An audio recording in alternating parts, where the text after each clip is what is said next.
And I want to thank my colleague, Deputy Mitchell, for sharing her time with me. Minister, we all accept the scale of the Commission's task in investigating this shameful chapter in the state's past.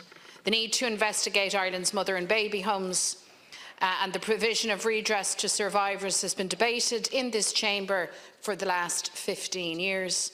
In 2005, my colleague, Deputy Caoimhín Ó Caoláin, called on the Minister for Justice and Equality to include mother and baby homes in the work of the Ryan Commission. Opposition members of the Dáil and the Seanad repeatedly called on Fianna Fáil and Fine Gael-led governments to recognise the wrongs endured by the women and children who passed through the doors of these institutions, but their demands fell on deaf ears. Your recent apology to survivors for the further delay to the Commission completing its work was welcome for what it was worth. And I accept the sincerity in your belief that by granting an extension of 12 months, the final report will be a better picture of what happened in these institutions. But unfortunately, Minister, your sentiments are not matched by your own department's actions.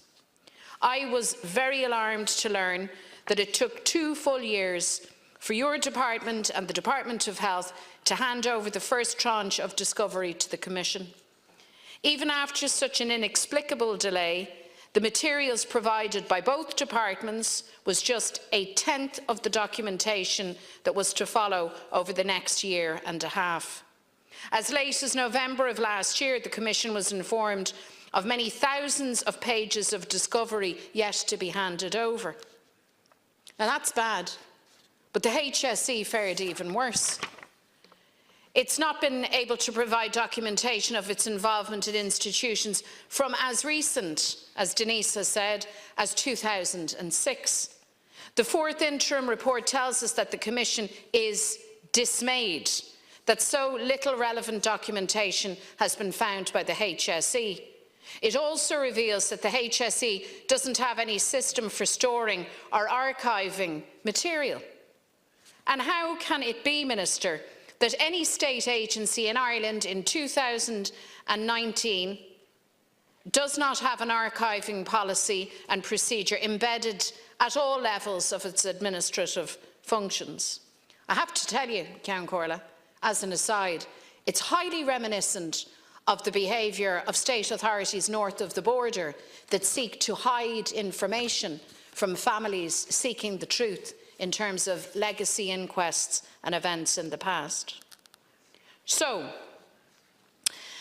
many survivors, many families simply no longer have confidence in this government or the state to do the right thing. I'm afraid it's as stark as that. They fear that you drag your heels in an attempt to cynically limit the state's redress liability to a small group of survivors whose numbers decline with each passing year. And I want to make particular reference, as you have, Minister, to the survivors of the Bethany home.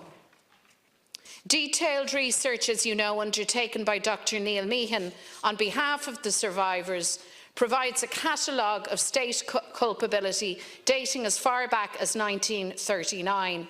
And let's not forget, Minister, that statutory inspection of maternity homes began in 1934 and Bethany was inspected from 1935. Just 4 years later, the state's Deputy Chief Medical Advisor ignored, ignored the advice of a departmental inspector who wanted a Bethany home nurse mother prosecuted for severe neglect. At least 247 children died in this institution. 222 of those babies and children have been memorialised by survivors at Mount Jerome Cemetery. There could, of course, be more. Children were routinely shipped out to unsuitable homes in Ireland and further afield. We know that at least 54 of those children died from convulsions, 41 from heart failure, and 26 from malnutrition, from starvation. In 2017, the group found 25 additional children through records of undertakers, and many of these children also died from malnutrition. Derek Leinster, the leader of this group, I think it's fair to say, his own personal story of abuse and neglect is absolutely heartbreaking, as are those of survivors who have since passed without any justice or redress. In 2016, the Commission stated in its second interim report that logically, children resident at Bethany Home and similar homes should be eligible for the Residential Institutions Redress Scheme. And I cannot for the life of me understand why you have not taken it upon yourself to champion that cause. I don't accept your blithe setting aside and simply telling us the government position remains the same. The government position remains to change. You've mentioned Tuam. If there's legislation needed for the gathering of DNA, let's have the legislation, let's have it quickly, and let's listen to victims and survivors.